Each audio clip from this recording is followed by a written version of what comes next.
PDA परिवार के दलित संवाद में गूंजा संदेश, 2027 में दलित समाज एकजुट होकर देगा जवाब। बाबा साहब के संविधान की रक्षा के लिए समाजवादी पार्टी के साथ खड़े होने का संकल्प, नेताओं ने कहा दलित बटेगा नहीं, वोट की ताकत से जवाब देगा। समाजवादी अल्पसंख्यक सभा के प्रदेश उपाध्यक्ष एवं 125 कैंट विधानसभा क्षेत्र से समाजवादी पार्टी के संभावित प्रत्याशी इंजीनियर अनीस अहमद खान के नेतृत्व में बीसलपुर चौराहा स्थित एक होटल में पीडीए परिवार में दलित संवाद कार्यक्रम का आयोजन किया गया। कार्यक्रम की अध्यक्षता समाजवादी पार्टी के महानगर अध्यक्ष शमीम खान सुल्तानी ने की, जबकि संचालन जितेंद्र मुंडे ने किया। कार्यक्रम में दलित समाज के विभिन्न वर्गों से जुड़े प्रतिनिधियों, सामाजिक कार्यकर्ताओं और युवाओं ने बड़ी संख्या में भाग लिया। संवाद के दौरान वक्ताओं ने 2027 के विधानसभा चुनाव को लेकर अपनी राजनीतिक दिशा स्पष्ट करते हुए कहा कि इस बार दलित समाज को बांटने की कोशिशों को सफल नहीं होने दिया जाएगा और समाज एकजुट होकर अपने मताधिकार का प्रयोग करेगा। कार्यक्रम में मौजूद दलित समाज के प्रतिनिधियों ने एक स्वर में कहा कि 2027 के विधानसभा चुनाव में दलित समाज बंटेगा नहीं, बल्कि एकजुट होकर समाजवादी पार्टी और पीडीए परिवार के पक्ष में निर्णायक भूमिका निभाएगा। वक्ताओं ने कहा कि बाबा साहब डॉक्टर भीमराव अंबेडकर द्वारा दिए गए संविधान और लोकतांत्रिक अधिकारों की रक्षा आज सबसे महत्वपूर्ण मुद्दा है। वक्ताओं ने आरोप लगाया कि सत्ता के दबाव और राजनीतिक स्वार्थ के चलते कुछ दलित राजनीतिक ताकतें सत्ता के साथ खड़ी हो गईं, जबकि कुछ लोगों की चुप्पी का लाभ भाजपा को मिला। उन्होंने कहा कि अब दलित समाज अपने राजनीतिक हितों और संविधान की रक्षा को ध्यान में रखते हुए सामूहिक रूप से निर्णय लेगा। सपा जिला अध्यक्ष शुभलेश यादव ने कहा कि समाजवादी पार्टी हमेशा सामाजिक न्याय, बराबरी और संविधान की रक्षा की लड़ाई लड़ती रही है। उन्होंने कहा कि पीडीए समाज को एकजुट कर 2027 में मजबूत राजनीतिक विकल्प तैयार किया जाएगा। दलित, पिछड़े, अल्पसंख्यक और वंचित समाज की भागीदारी समाजवादी आंदोलन की ताकत है। जितेंद्र मुंडे ने कहा कि दलित समाज अब अपने अधिकारों और सम्मान को लेकर जागरूक है। उन्होंने कहा कि समाज को बांटने की राजनीति के बजाय एकजुटता और संविधान की रक्षा के मुद्दे पर आगे बढ़ने की जरूरत है। 2027 में दलित समाज अपनी ताकत का एहसास कराएगा। एक प्रेस कॉन्फ्रेंस की और प्रेस कॉन्फ्रेंस में हम लोगों ने इस बात का खुलासा किया था कि किस तरह से 10 सालों के अंदर जब से उत्तर प्रदेश के मुख्यमंत्री बाबा जी बने हैं, किस तरह से दलितों और पिछड़ों के अधिकारों पर इन लोगों ने डाका डाला है। आपको जान के ताज्जुब होगा, एक तो सरकारी नौकरियां वैसी निकलनी बंद हो गई।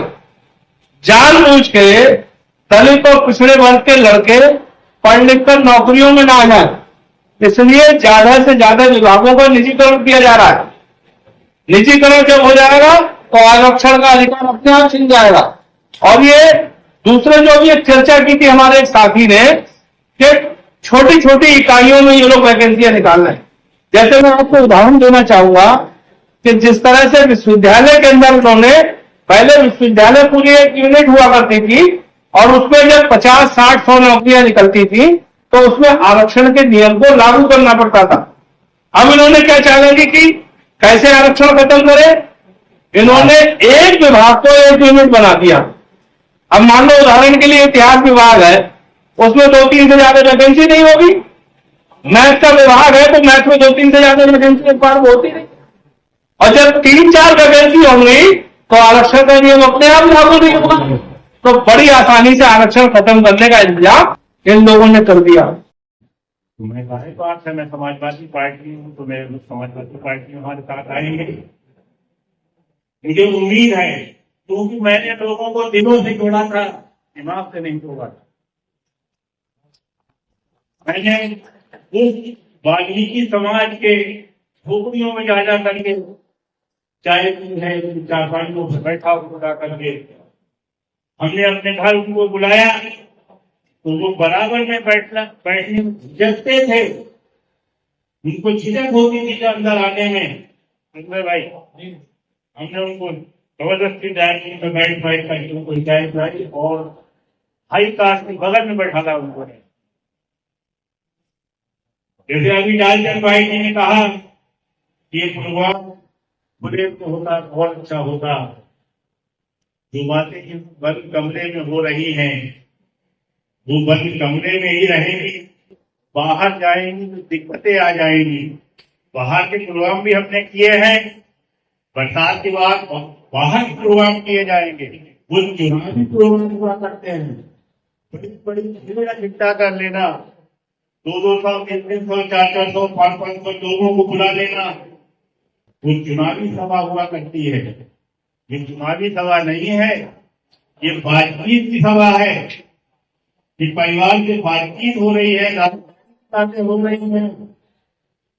ये अच्छी ने बताया, जवाब दे दिया हमारे शीतल भाई ने।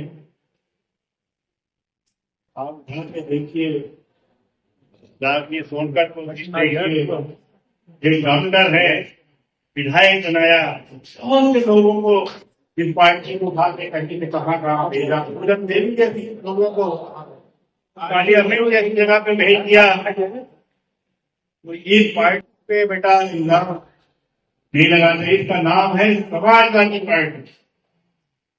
समाजवादी का मतलब है कि समाज में सब एक बराबर को रहना चाहिए, पड़ोसी का घर में पता करना चाहिए उसको खाना मिला है या नहीं मिला है, पड़ोसी हमारा भूखा तो नहीं है। तो ये वो विचारधारा है, हम उस विचारधारा से जुड़े हैं, क्योंकि बहुजन समाज पार्टी की विचारधारा यही थी, दलित समाज को लेकर के, बहुजन समाज को लेकर चलने की थी। इसलिए मैं उनके साथ चला गया था, उनके साथ मैंने काम किया है, लेकिन वो इस बात दूसरे कहीं है। जो जाटव समाज था वो तो बड़ी तादाद में जुड़ा हुआ था फिर बहुजन समाज पार्टी के साथ में, लेकिन ये जो दलित समाज आता है या जो ये इसमें सोनकर समाज, खटीक समाज आता है, वाल्मीकि समाज आता है, ये नहीं होता बीएसपी से। और बड़े नेता जो जाटव समाज के नेता थे वो उससे कहा भी करते थे, भाई अरे इस वाल्मीकियों में टाइम बर्बाद मत करो, ये वाल्मीकि आपके साथ काम नहीं करेंगे। लेकिन मैं जानबूझ के वाल्मीकि समाज में गया हूँ, उनके घर घर जाकर के बैठा हूँ। आज यहाँ ये जब तमाम हमारे वाल्मीकि समाज के लोग यहाँ बैठे हुए हैं, हमारे पास पूरे चुनाव पर रहे, अभी बहुत से ऐसे लोग हैं जो 2-1 महीने बाद जैसे ही चुनाव करीब आएगा वो सभी लोग समाजवादी के साथ खड़े होंगे।